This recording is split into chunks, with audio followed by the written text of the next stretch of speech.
Hello, my name is Austin Habish, the founder of Think Catholic, and you're listening to the Summa podcast, where we study St. Thomas Aquinas' Summa Theologiae in a way simple and insightful for anyone to understand.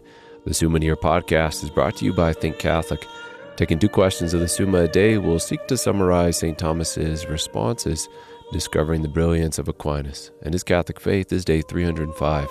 So let's get started. We're covering today questions 95 and 96 of the supplement to the Summa, that is, of the gifts of the blessed and of the aureoles. The translation that I always use in these podcasts is the one generously provided to me by Ave Maria Press, the 5-volume set translated by the fathers of the English Dominican province, which you can now get at a discounted price from Ave Maria Press's site by typing in the code SUMMA10. And so here we go. Article 1, whether any gifts should be assigned as dowry to the blessed. The dowry, as found in ordinary marriages, is the gift given to the bride in order to pay for the wedding as well as to provide for her as she enters into this new life, leaving her father's house, so to speak. And since our union with God is compared to a carnal, natural marriage, as St. Paul taught, for this reason a man shall leave his father and mother and be joined to his wife, and the two shall become one flesh. This is a great mystery, and I mean in reference to Christ and the church. Then we should expect to see gifts given by God to the bride of Christ, which is the church, which will consist of, at the end of the day, the blessed. And what will this dowry consist of? As St. Thomas teaches, the dowry of which we now speak is defined thus. The dowry is the everlasting adornment of soul and body, adequate to life, lasting forever in eternal bliss, which we will describe in greater detail in the following articles. Article 2, whether the dowry is the same as beatitude. Since beatitude stems from the operation of knowing God via God informing the mind directly, made possible by the grace of God, which is called the light of glory, then the gift of the light of glory can be considered part of the gifting or dowry given to the blessed, and thus not identical either to the vision of God or the resulting beatitude stemming from that vision. In a word from St. Thomas, vision may be taken in 2 ways. First, actually, i.e. for the act itself of vision, and thus vision's not a dowry, but the beatitude itself. Secondly, it may be taken habitually, i.e. for the habit whereby this act is elicited, namely the clarity of glory, by which the soul is enlightened from above to see God, and thus it is a dowry and the principle of beatitude, but not beatitude itself.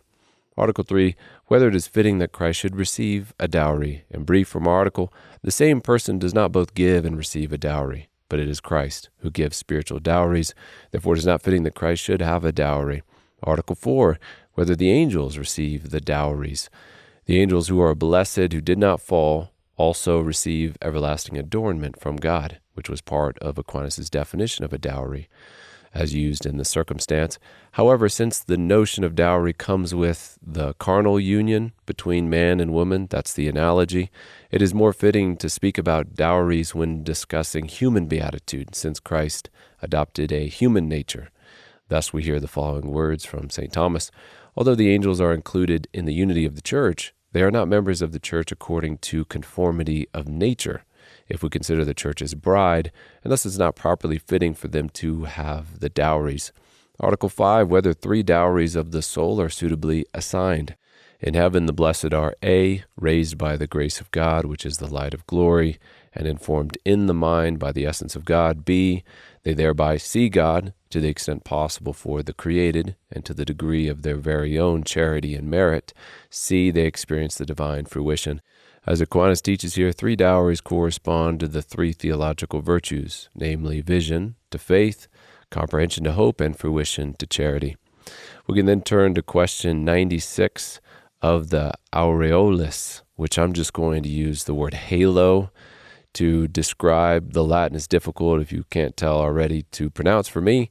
This word meaning halo, basically the illuminated crown that will be granted to certain saints as a reward for an especial greatness in the manner or the kind of way they merited eternal life. Article 1, whether the halos differ from the essential reward. The essential reward of heaven is the vision of God. Therefore, these halos or golden crowns we're talking about here definitely differ from that. But first of all, is there a biblical basis for these crowns in heaven? Well, St. Paul says, an athlete is not crowned unless it competes according to the rules.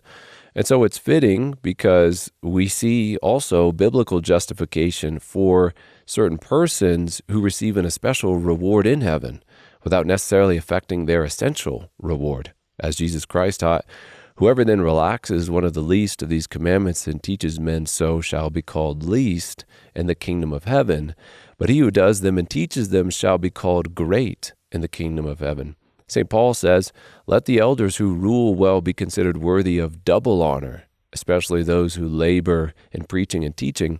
Those two verses taken together seem to indicate a special reward for teachers of the faith, which Aquinas is going to explain to us later on. But in brief here, allowing us to move on, we have quite a few articles in this question. Our author teaches, since reward corresponds to merit, a more excellent reward must necessarily correspond to this more excellent way of meriting. And it is this excellence that we call a golden crown or halo. Article 2, whether the halo differs from the fruit.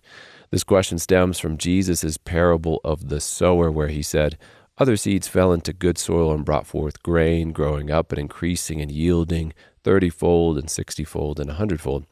The traditional interpretation of which is either, this is from St. Thomas in his commentary on Matthew, because perfection is threefold, the lesser the greater in the middle, such that the 100-fold is of the martyrs, the 60-fold of the virgins, the 30-fold of those who are married. Or as Jerome puts it, the 100-fold fruit is ascribed to virgins, the 60-fold to widows, and continent persons, the 30-fold to chaste wedlock. So the latter is going to be what we're going to run with in the ensuing articles.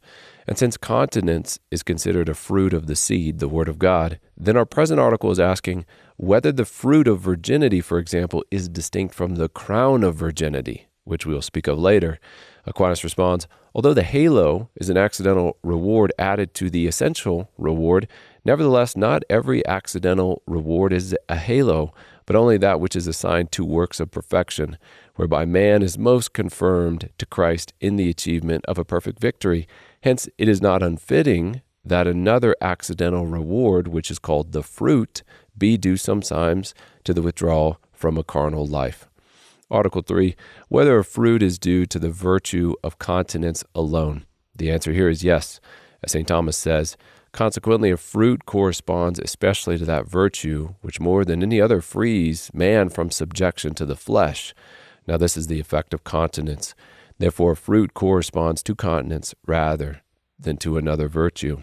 Article 4, whether three fruits are fittingly assigned to the three parts of continence, which is what we saw in Jerome's commentary, which we've already cited.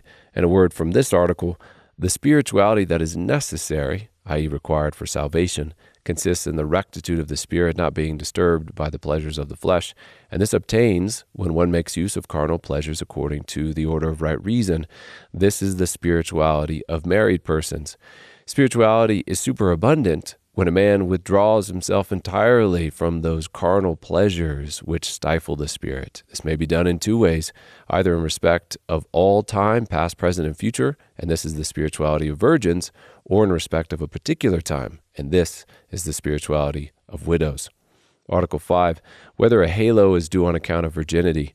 In a word, allowing us to move quickly, where there is a notable kind of victory, a special crown is due. Wherefore, since by virginity a person wins a victory over the flesh, against which a continuous battle is waged, as it's written in Galatians 5:17, the flesh lusts against the spirit, a special crown is due to virginity.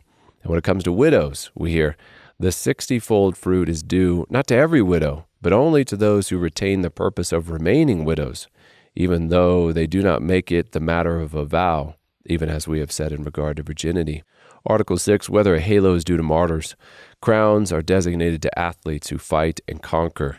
And in the warfare of this life, not only does one fight against his own concupiscence, to which is granted the crown of continence, virginity, but he also fights against the world and sometimes conquers in the manner Christ did, and therefore he's rightly granted a crown for martyrdom. Article 7, whether a halo is due to doctors. Doctors here meaning teachers. We're just taking the word from the Latin and bringing it into English. The committed continence conquer the flesh. The martyrs conquer the world. The teachers conquer the devil, who is a liar and the author of lies, according to Jesus Christ. To quote our author here in response to our present article, just as by virginity and martyrdom a person wins a most perfect victory over the flesh and the world, so is a most perfect victory granted over the devil when a person not only refuses to yield to the devil's assaults, but also drives him out, not from himself alone, but from others also. Article 8, whether a halo is due to Christ. It is not fitting to have an equal crown between the God-man, Jesus Christ, and his servants. So St. Thomas concludes, we must say with others that although there is nothing of the nature of a crown in Christ, there is nevertheless something more excellent. And that is normally why, this is my opinion here, we see the Trinity depicted on the halo of Christ, because to be God is the greatest honor possible. Article 9, whether a halo is due to the angels.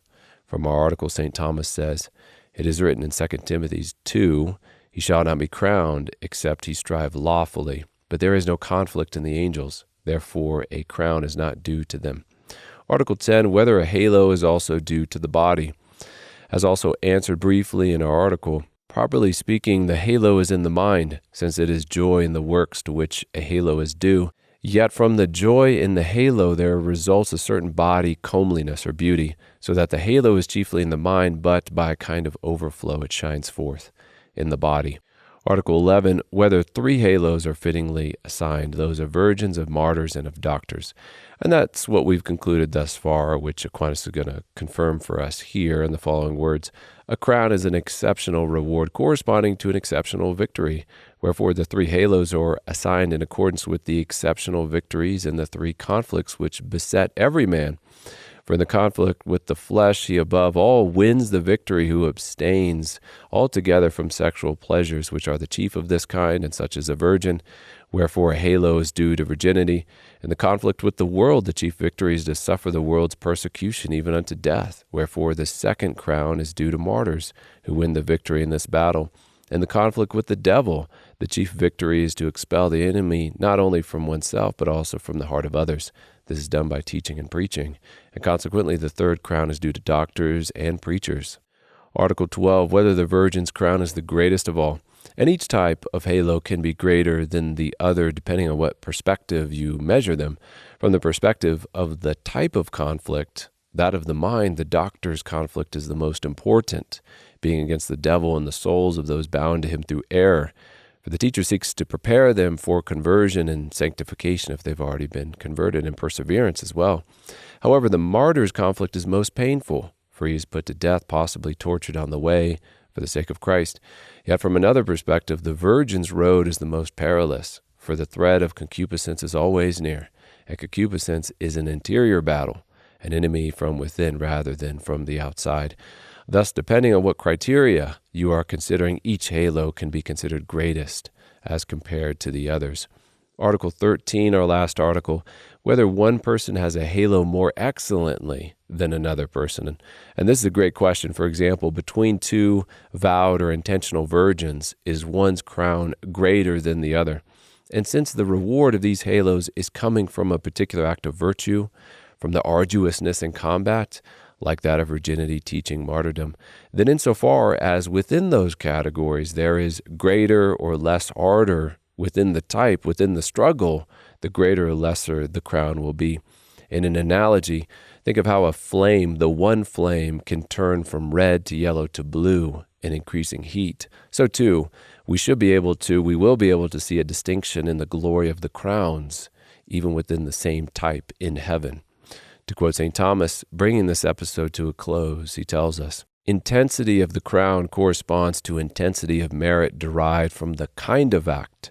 Consequently, it is possible for one who merits less in martyrdom as to his essential reward, so that's charity, merit, the beatific reward, to receive a greater crown for his martyrdom.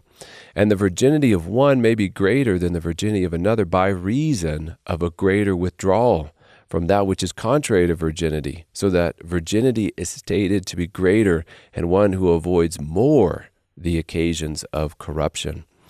And with that, we come to the close of another episode. We have just finished questions 95 and 96 of the supplement to the Summa, that is, of the gifts of the blessed and of the crowns. My name is Austin Habish with Think Catholic, and I cannot wait to see you tomorrow.